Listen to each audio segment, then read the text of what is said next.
AC Milan bersedia lepas Origi dengan status pinjaman. AC Milan sedang mempertimbangkan kemungkinan untuk membiarkan Divock Origi pergi dengan status pinjaman menjelang penutupan jendela transfer. Demikian dilaporkan oleh sumber terpercaya.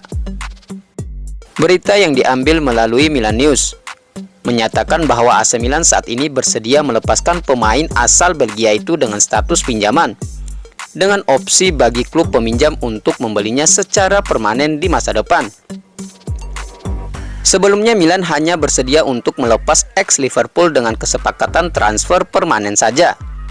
Dua klub Italia, yaitu Udinese dan Torino, dilaporkan memiliki minat untuk mendatangkan Origi.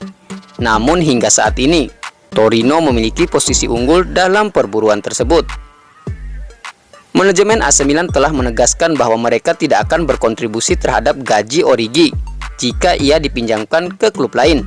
Artinya, klub yang tertarik harus bersedia menanggung seluruh gaji pemain yang melebihi angka 4 juta setelah dipotong pajak. Situasi saat ini menjelaskan bahwa Origi bukanlah bagian dari rencana Stefano Pioli, pelatih AC Milan. Hal ini terlihat dari absennya Origi dalam tur ke Amerika Serikat dan dari skuad dalam 2 pertandingan Liga pertama musim ini. Dengan demikian, masa depan Origi di AC Milan semakin meragukan.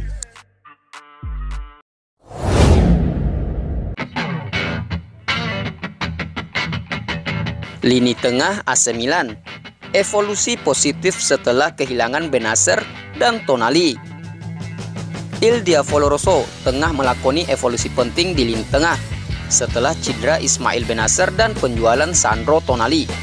Tanda-tanda awal menunjukkan perkembangan yang positif dalam menghadapi situasi ini. Pada pertandingan pembuka melawan Bologna, Tijani Reinders menjadi sorotan karena menjadi pemain dengan jarak lari terbanyak di Serie A pada matchday tersebut, mencatatkan jarak tempuh 12,8 km. Pencapaian ini menjadi perbandingan menarik, mengingat di kejuaraan atletik dunia, jarak tersebut sama dengan lebih dari 30 putaran lintasan.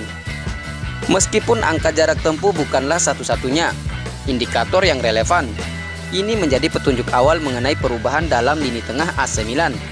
Tim ini telah mengalami transformasi yang signifikan di posisi tengah, dan Tijani Reinders menjadi sosok kunci dalam perubahan tersebut. Ruben Loftus-Cheek juga berperan penting, terbukti dengan kontribusi assist pertamanya untuk gol yang dicetak oleh Christian Pulisic dalam pertandingan melawan Torino. Kombinasi antara Loftus-Cheek dan Reinders terbukti sangat efektif, dan Milan mampu mengoptimalkan energi baru dari kedua pemain ini. Kedua pemain ini direkrut dengan biaya sekitar 20 juta euro masing-masing, dan keduanya membawa kekuatan fisik serta karakteristik yang berbeda dari pemain-pemain sebelumnya di lini tengah Milan. Tijani Reinders tampil dengan gaya yang sederhana namun efektif, membuat permainan yang kompleks terlihat lebih mudah. Reinders memiliki hasrat untuk bermain lebih ke depan. Dalam 2 pertandingan awal, ia hanya melewatkan 4 operan, menunjukkan tingkat efisiensinya. Sementara Loftus-Cheek memiliki karakteristik yang berbeda namun tak kalah penting. Meskipun mungkin kurang menonjol secara glamor, peran Loftus-Cheek dalam tim tidak bisa diabaikan. Permintaan khusus dari Stefano Pioli mencerminkan dukungan kuat terhadap kehadiran Loftus-Cheek di lini tengah. Salah satu pemain yang juga memiliki kemiripan fisik dengan Loftus-Cheek adalah Sergej Milinkovic-Savic. Namun Loftus-Cheek membawa dampak yang signifikan melalui permainannya dan kontribusi assist yang ia tampilkan. Perbandingan dengan lini tengah Milan pada musim semi 2023 menarik untuk diamati. Semuanya telah mengalami perubahan, posisi, perkembangan, dan taktik saat tim tidak memiliki bola. Meskipun begitu, dari segi fisik, perbandingannya masih sederhana. Stefano Pioli harus menghadapi kenyataan bahwa Milan kehilangan Sandro Tonali dan untuk sementara juga kehilangan Ismail Bennacer. Kehadiran Reinders dan Loftus-Cheek memberikan dimensi baru dengan tambahan ukuran dan tinggi badan, sementara tetap menjaga kualitas teknis yang penting bagi tim. Reinders dan Loftus-Cheek akan tampil pada 16 September dalam derby melawan Inter, menjadi bagian dari transformasi dalam lini tengah AC Milan. Kini tim asuhan Stefano Pioli tampil berbeda, lebih dinamis, dan strategi sang allenatore dengan mengikut sertakan fullback ke tengah lapangan untuk meningkatkan sirkulasi bola terlihat efektif. Dengan kesan positif yang ditunjukkan pada 2 pertandingan awal, tantangan selanjutnya adalah memastikan konsistensi dalam kinerja saat melawan Roma dan Inter Milan. Dengan kombinasi yang semakin matang, Milan memiliki peluang besar untuk meraih kesuksesan di masa depan.